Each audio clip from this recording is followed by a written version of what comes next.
That's too dangerous. Dangerous. It's too dangerous. You don't do these exercises because they're too dangerous. Bullshit. Bullshit. Any exercise can be dangerous if you make it dangerous.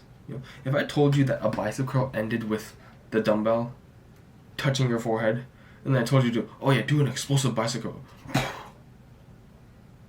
How is that not dangerous? Like, you can turn any exercise dangerous. I mean, it's kind of circular logic, but like, come on. Any exercise can be turned dangerous. You have a squat, you have a barbell back squat, and then you put a Bullsh ball underneath you, which a lot of people do. Is that not dangerous? And so, an exercise is only dangerous if you don't know how to make it not dangerous. If you don't know how to make the exercise not dangerous, it's dangerous. Right? It's kind of assumed. And so what you need to do for any dangerous exercise is make it not dangerous. Like some common dangerous exercises. The good morning. Right? Good morning is like, oh, don't do this exercise. It's absolutely horrendous. You hurt your lower back.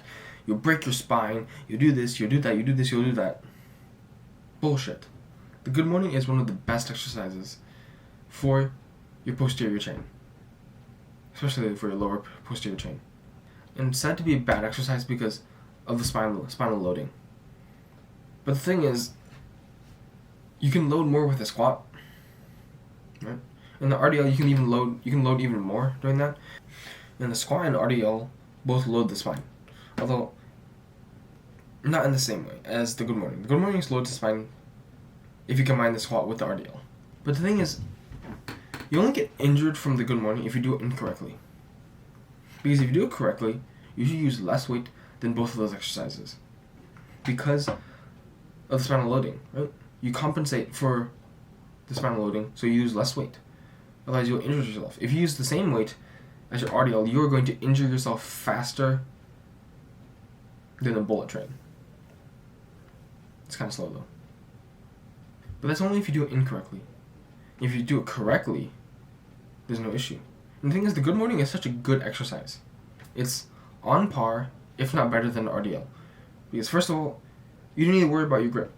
The weight is on your back. And so your grip factor is completely out of the equation.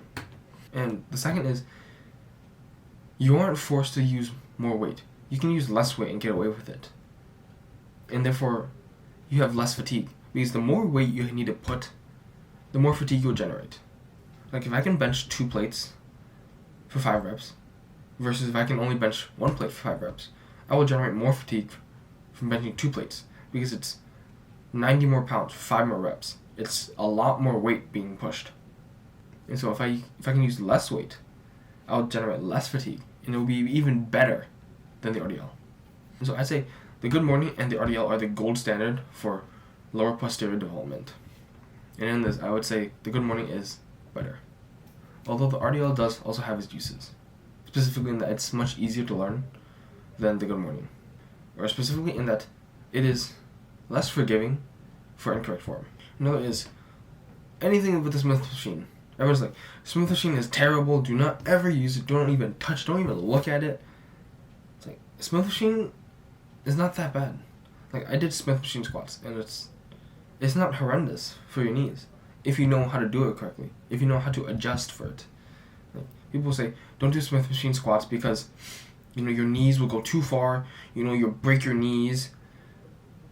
That's if you don't do it correctly, though. To do Smith machine squats, you move your heels more forward. And so what happens is your torso is more upright than a normal squat. And it isolates your quads much more. And so it's even better. It's much better for quad isolation. It's basically like turning a squat into a hack squat with the Smith machine. And so from all of this, dangerous exercises are really dangerous if you don't know that much about them. If you don't know how to alter them to make them less dangerous. Right? If you know the exercise, if you know how to make it suit yourself, it's not dangerous anymore. And to do this, you need to understand it first. You need to understand the limb motions and blah, blah, blah, blah. It's complicated to say it out loud, but it's pretty intuitive. There really is no dangerous exercise. You can make any exercise not dangerous, and you can make any exercise dangerous. It goes both ways.